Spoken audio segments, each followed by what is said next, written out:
correu contra o Peñarol? Correu errado.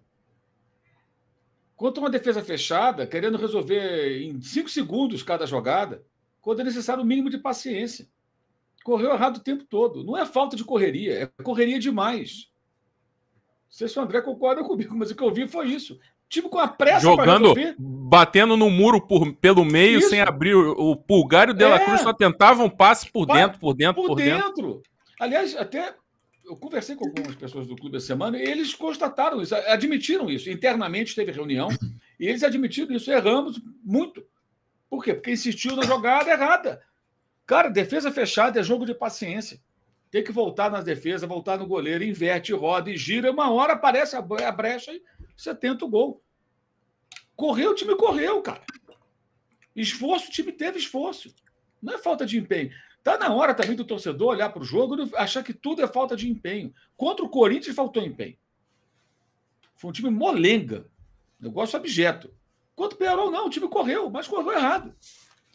E assim teve várias chances. Poderia ter virado o jogo daquele jeito mesmo, aos trancos e barrancos. Agora, eu falei agora há pouco do rapaz que mandou a mensagem, para mim é modinha. Porque eu entendo da seguinte maneira, gente. Nós aqui somos jornalistas falando sobre um time de futebol, que por acaso é o time pelo qual nós torcemos. Mas a nossa função é fazer sempre uma análise fria, apontar erros, acertos, tendências e tudo mais, opções, possibilidades. O torcedor, acho que ele tem que ter essa visão. Ele deve aproveitar a informação que circula para saber tudo do clube. Condição financeira, se está devendo, se não está devendo, se o técnico errou, se acertou, jogador, tudo. Ele tem que ter informação. Agora, existe um outro aspecto, para mim, eu fui criado assim na arquibancada, tá? Eu entendo o torcedor, ele é, antes de tudo, o torcedor. Ele tem consciência, ele pode detestar o técnico, achar o goleiro ruim, não gosta dos jogadores, acha que o outro tem que ir embora do Flamengo, tá com raiva de tudo. Mas quando a camisa entra, meu irmão, nada mais importa. Ele acredita, ele apoia, ele tem fé. A história do Flamengo, como de todos os grandes clubes do mundo, está marcada por momentos de superação. E toda vez que houve superação, houve descrença em relação aos jogadores que conseguiram a superação. Eu vi uma mensagem numa live minha essa semana de um rapaz assim: mas essa torcida também, esse time não ajuda a torcida. Eu sou do tempo que a torcida que ajudava o time. Quando o time está mal, a torcida vai lá e arranca forças para o time ir para cima. Eu me lembro de um jogo, Flamengo e América, foi em 77, foi 3-1, Flamengo e América. Que a manchete no dia seguinte, todos os jornais, era que a torcida virou o jogo. Foi um negócio impressionante. Foi no dia que o Cruzeiro perdeu a Libertadores para o Boca. Aliás, perdeu não. Ganhou do Boca, foi para o terceiro jogo e perdeu. O Cruzeiro era o campeão, estava decidindo novamente. Eu nunca esqueci desse jogo porque eu não fui esse jogo. Nessa época, eu dependia muito do meu pai, eu devia ter alguma pessoa para ir comigo e tal. Tinha 13 anos e tal. Aí, por acaso, não quis ir no jogo, fiquei ouvindo. E no rádio, eu escutava o grito na época, o grito era Mengo, Mengo, era diferente. Inspirado num grito da torcida da Holanda na Copa de 74, as torcidas cariocas cantavam assim: Vasco, Nense, Fogo e Mengo. E a torcida leva o time. O Merica faz um gol nesse jogo. O Flamengo ganha o jogo 3-1. Aí no jogo seguinte foi com o Botafogo, foi 2-0. Teve 80 mil pessoas nesse jogo por conta do que aconteceu no jogo anterior. Que criou renasceu aquela ideia de que a torcida do Flamengo vira jogo, de charge do Enfio, a camisa que joga sozinha. Cara, essa é a história do clube, porra. A história do clube de regata do Flamengo é essa. É a camisa que joga sozinha, é a torcida que empurra o time, é o adversário que vai ter medo do Maracanã. Não é essa bobagem de a torcida, o time não ajuda. É a torcida que tem que ajudar o time, mostrar para o cara o seguinte: meu irmão, tu tá jogando no Flamengo, morra dentro do campo, deixa tudo aí dentro, que nós estamos aqui se esgoelando. Se Flamengo e Peñarol não voltou rouco para casa, não é torcedor. Flamengo e Peñarol tem que voltar sem voz. Isso é o torcedor. Para mim, é modinha. Quem já perdeu antes, já jogou a toalha. Que torcedor é esse, meu irmão? Que rubro-negro é esse? Aí vai para o Maracanã amanhã, compra o ingresso, vou te apoiar até o final. Vai apoiar porcaria nenhuma, já desistiu. Tu não vai apoiar ninguém, você é modinha se você pensa assim. É a minha maneira de pensar. E isso tem me incomodado muito, que não é só no Flamengo, não, é geral. Eu acompanho os canais dos amigos também e já vi torcedor do Vasco revoltado jogando a toalha, do Fluminense, do Botafogo no passado. Quantos? Do Palmeiras, quando o Palmeiras foi eliminado, do Corinthians, de todos os clubes. Você tem o torcedor aquele que é mesmo ferrenho, que vai acreditar no time e tal. E aí entra um pouco da nossa cultura, do resultadismo. O brasileiro gosta de ganhar. O brasileiro gosta de ganhar. Por que ninguém vê mais jogo de tênis desde que o Guga parou? Por que ninguém vê Fórmula 1? Muito menos pessoas, desde que parou de ter um brasileiro competitivo. Ele gosta de ganhar. Isso está transformando cada vez mais as torcidas de futebol.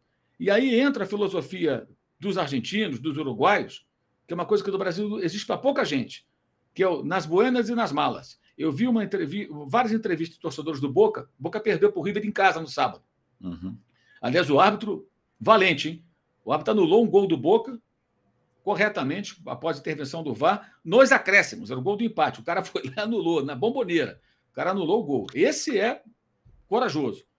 E decidiu corretamente. Houve um toque de mão do Gimenez antes de a bola cair dentro do gol. Aí eu vi umas entrevistas com torcedores do Boca depois do jogo.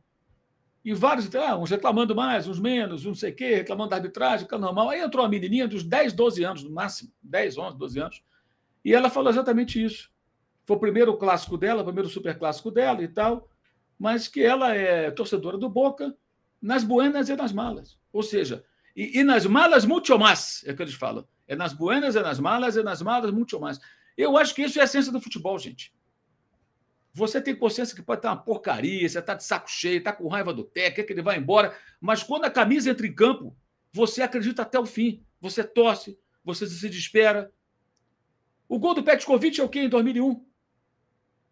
O Vasco perdeu 500 gols. Foi ou não foi, André? O contra-ataque, o Júlio César jogou de líbero. Aquele resultado foi o resultado mais improvável possível. O Flamengo tinha que fazer 2 gols ainda. E fez. Porra! Aí todo mundo lembra. Pô, aquilo é superação. Quem foi aquele jogo? Tem isso na memória. Aquele jogo, meu pai morreu em 99. Esse jogo foi no aniversário do meu pai em 2021. 2001. Em 2001, perdão. 2 anos depois, quase. Ele tinha morrido em outubro de 99 e foi em maio, aniversário dele, dia do aniversário dele. Em 2001. Porra! O que é 2009 do Flamengo? O que é o gol do Rondinelli? Que o Flamengo tinha perdido para o Vasco em 76, 77, aí 78. Ia para uma final com aquele empate 0-0, o Vasco ganhava o segundo turno. Havia um receio muito grande dos rubro-negros de perder outra final para o Vasco. O Vasco tinha um time forte, o Vasco 77, então foi campeão invicto, o Titio Fantoni. E o Rondinelli, o improvável, né? O zagueiro, vai para a área e mete aquele gol de cabeça aos 43 do segundo tempo. Aquela coisa linda que foi aquele gol, aquele Maracanã. Pô, aquele foi uma das maiores loucuras que eu vi no Maracanã na minha vida. As pessoas desciam a rampa depois da volta olímpica, da taça levantada, pulando como se o gol tivesse acontecido. Era uma loucura, foi uma loucura. Todo mundo maluco, assim, Campeonato Carioca. Isso é superação, cara. Essa é a história do clube, cara. Então, o cara que na quinta-feira já acha que já perdeu, apostou no Penharol, meu irmão, tu não é Flamengo, tu é modinha. Não precisa nem então. Você não sabe o que é ser Flamengo. Você não sabe o que é ser Flamengo. O Flamengo não é o Tite, o Flamengo não é o Pedro, o Flamengo não é o Rossi, o Flamengo é o Flamengo. É maior que esse negócio, não é Landim, não é porra nenhuma. O Flamengo é o Flamengo, cara. Porra, que absurdo. Eu fico muito incomodado com isso, sabe? Muito incomodado. Essa relação de clientes. E entendo que o torcedor se informe, defendo isso. Tenha conhecimento, tenha noção, mas na hora que a bola rola, meu irmão, tu vê a camisa em campo, o coração bate mais forte e você vai acreditar. Senão, você realmente não é um torcedor. Você é um modinha, você é um cliente. Você compra o ingresso para o jogo achando que vem ali o vale 3 pontos. Mas não vem. Não tem o vale 3 pontos. Não existe. Não existe. É uma pena no que está se transformando o torcedor de futebol do Brasil. E quando se trata do Flamengo, isso até magoa. É muito triste de ver. Muito triste. Ainda bem que eu estou velho, que quando isso se transformar completamente, eu já morri. Alô, tropa da S1 Live. A propaganda é a alma do negócio. Quer ver a sua marca estampada aqui diariamente na S1 Live? É só chamar agora no e-mail contato@s1live.com.